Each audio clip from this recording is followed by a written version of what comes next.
ये तमाम मुद्दों को पोलराइज किया जा रहा है। उनके सीनियर्स को भी इसका ब्रंट पे करना पड़ा है। उनको तकरीबन उनके स्कार्फ छीने जाते थे, उनके ऊपर थूका भी जाता था।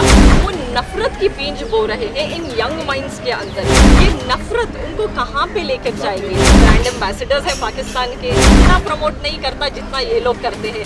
उनका यही एक स्टेटमेंट रहता है कि पाकिस्तान जाओ, पाकिस्तान जाओ। मेरा रिलीजन प्रैक्टिस करते हुए मैं मेरे मुल्क भारत में रहूँ। हाँ, जैसे आपने कहा कि अभी फ़िलहाल में 2 महीने से तकरीबन हम लोग हिजाब को लेकर इशू देख रहे हैं, only for the hijab for the girls. और इससे पहले we can see that the Muslim boys have been targeted, they have been killed in various other places as well. हाँ, इस चीज़ के लिए हमें समझना ज़रूरी है कि इसके पीछे इसकी क्या साजिश हो सकती है।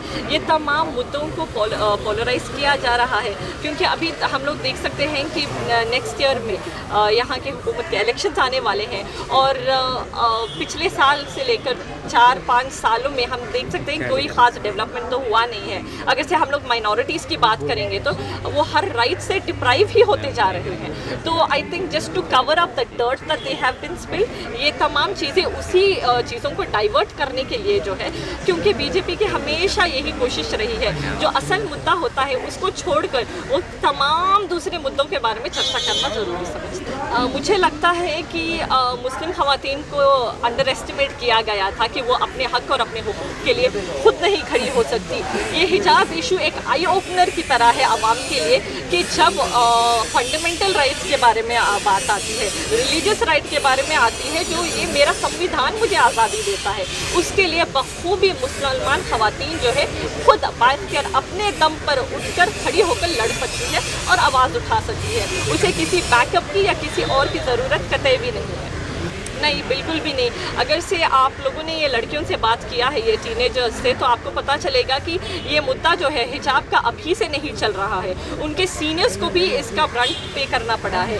उनको तकरीबन उनके स्कार्फ छीने जाते थे, उनके ऊपर थूका भी जाता था। और ये अभी का मुद्दा नहीं है, मगर ये हिडन था ये तमाम चीज़ें, मगर सिर्फ अभी ये हाईलाइट हुआ है। और ये चंद 8 बच्चियाँ जो हैं, जो फ़ख्र के साथ, गर्व के साथ अपना फंडामेंटल राइट फॉलो कर रही है, वो ये कह रही है कि मैं अभी से नहीं, पहले से पहन रही हूँ और इनको अब तक कुछ भी प्रॉब्लम नहीं था हिजाब से।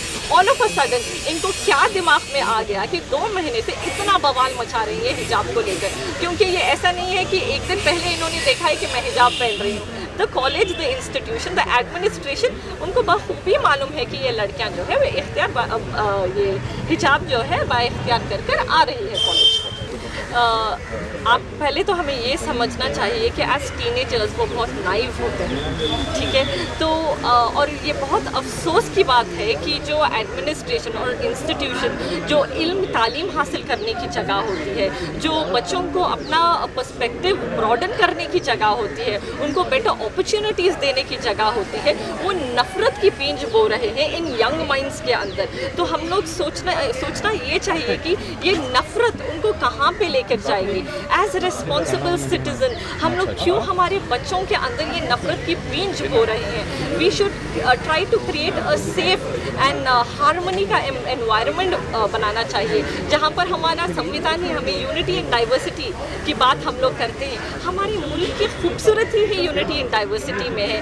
ये चीज़ अगर से हम लोग भूल जाएंगे तो that will be very bad for a developed country. I think that's the beauty of teenage life, वो हो जाएगी। और आई एम श्योर दैट ये जो नफ़रत किसी थर्ड पर्सन की तरफ से आई है, I am sure the teenagers are sensible enough और वो लोग पैचअप भी कर लेंगे। एंड ये बच्चे हैं जो एक दूसरे के साथ रही हैं 2 साल की ज़िंदगी में, अच्छा बुरा वक्त भी देखा है। हाँ, थोड़ा बहुत टॉमी वक्त आया है, इसको भी ये लोग रह गुजर कर जाएंगे और मुत्तहिद होकर एक बार फिर अपनी ज़िंदगी में।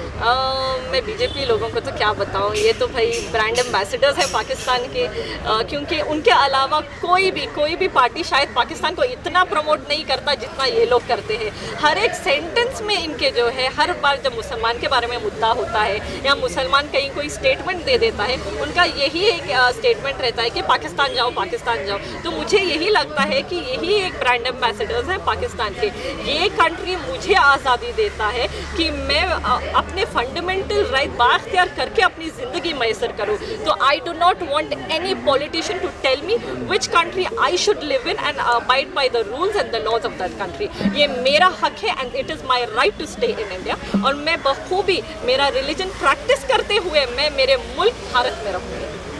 आई थिंक ये इशू के बाद सब लोगों को एक मुंहतोड़ जवाब मिल गया है कि जब मुसलमान ख़वातीन के ऊपर बात आती है तो मुसलमान ख़वातीन अपने हक़ और हुकूक़ के लिए ख़ुद आगे आकर बढ़ के मैदान में अपना हक़ पाने के लिए वो आवाज़ उठाएगी, उसे किसी और की ज़रूरत बिल्कुल भी नहीं होगी।